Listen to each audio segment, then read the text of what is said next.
नमस्कार, सुप्रभात. मी रुशाली यादव सारंग. आता महत्त्वाच्या घडामोडींचा आढावा आपण विस्ताराने घेऊयात.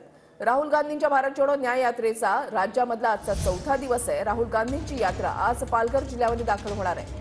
आज जव्हार, विक्रमगड, वाडा, भिवंडीहून यात्रा ही ठाण्यामध्ये येणार आहे. नंदकिशोर गावडे आमचे प्रतिनिधी आमच्या सोबत आहेत. अधिक माहिती जाणून घेणार आहोत. नंदकिशोर.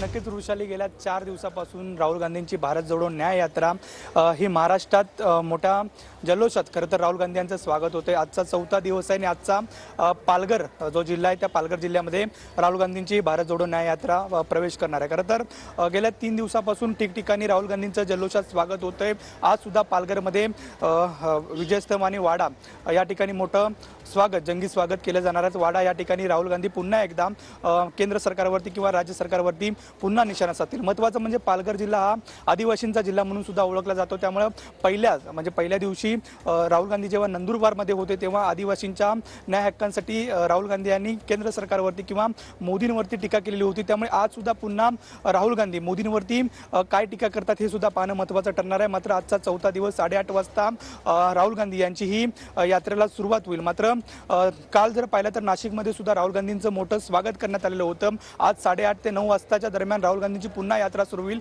आणि ठिकठिकाणी राहुल गांधी यांचं पुन्हा एकदा पालघरमध्ये स्वागत करण्यात येईल. महत्त्वाचा दिवस यासाठी आहे कारण मुंबईमध्ये राहुल गांधी यांची भारत जोडो न्याय यात्रा मुंबईच्या वेशीवरती म्हणजे ठाण्यात आज संध्याकाळपर्यंत पोहोचणार आहे. त्यामुळे उद्या मुंबईतला दिवस सुद्धा महत्त्वाचा असणार आहे.